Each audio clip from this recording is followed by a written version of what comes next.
This is SBS World News with Janice Peterson. Good evening. The fallout over Iran's admission it shot down a Ukrainian passenger plane continues to amplify both overseas and at home in Iran. Thousands of protesters have rallied in the streets of Tehran, claiming a government cover-up, furious over days of denials that it fired missiles at the aircraft. Let's go live now to SBS correspondent Ben Lewis. He's in Erbil, Iraq. Ben, it's been a volatile 24 hours in the Middle East, and Iraq has once again been at the centre of the conflict. Yeah, absolutely, Janice. Good evening. Last night, 8 rockets were fired at the Al Balad air base north of Baghdad. It's thought that pro-Iran militia groups were likely responsible. 4 Iraqi soldiers were injured. There had once been many US troops there, but most of them have been redeployed to other safer bases around the region. Meanwhile, in Iran, protests against the leadership continued for a second straight night, despite the increased presence of security forces. At this Tehran university, American and Israeli flags are painted on the ground for students to trample on their way to classes. But not today. Most of these protesters walked around them. Those who didn't were accused of not having a conscience.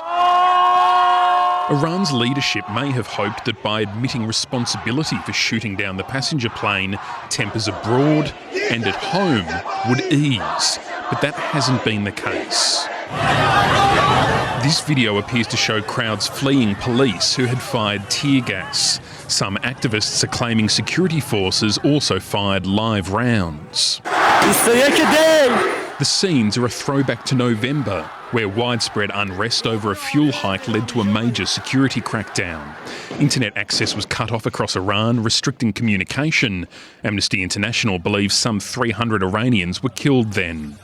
This time, President Trump with a simple message for the regime, also translated into Farsi. To the leaders of Iran, he tweeted, "Do not kill your protesters." The head of Iran's Revolutionary Guard is the latest official to say sorry. I swear to Almighty God that I wished I were in that plane and had crashed with them and had burned, but had not witnessed this tragic incident. But the apologies mean little to many Iranians after days of denials. Shame reads this newspaper headline, unforgivable, says another. While the Supreme Leader met with the Emir of Qatar to discuss tensions in the region, his supporters gathered outside the British Embassy, demanding its closure.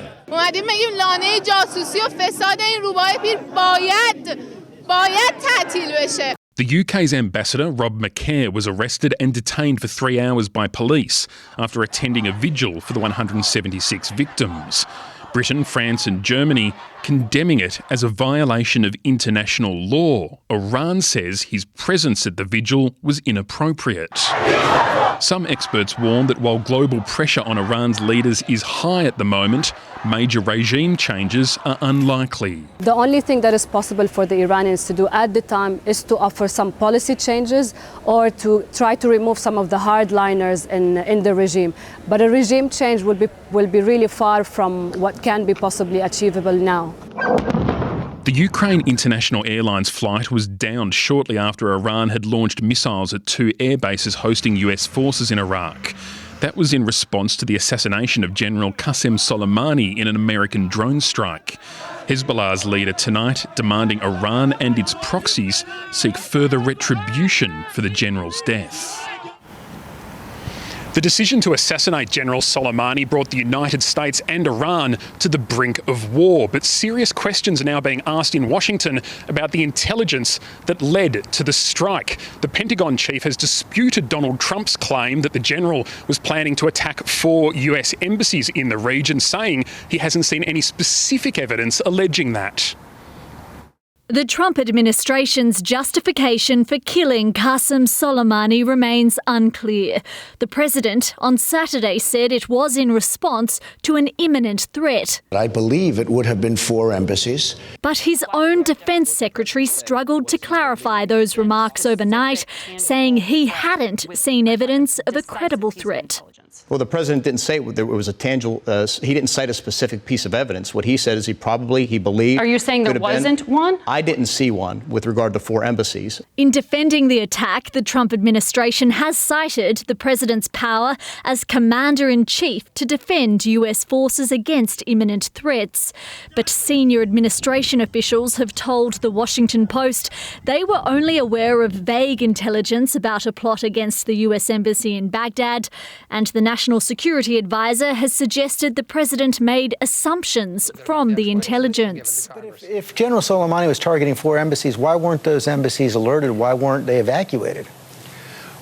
Well, listen, we're not going to cut and run every time somebody threatens us. So the president was decisive, I can tell you, with respect to other embassies in the region. Members of Congress from both sides of the aisle are demanding clarity on the issue. Frankly, I think what they are doing is they are overstating and exaggerating what the intelligence shows. Some are claiming a specific threat wasn't mentioned during closed-door security briefings last week. I'm willing to stand up even against a president of my party because we need to stand up and take back the power. We also need to debate whether or not we're going to keep sending kids forever to Afghanistan and Iraq. And I frankly think we ought to end those wars. Democrats are trying to shore up support to limit the president's ability to take military action against Iran. The House approved a resolution last week, but that fight now shifts to the Republican-held Senate. Hannah Sinclair, SBS World News.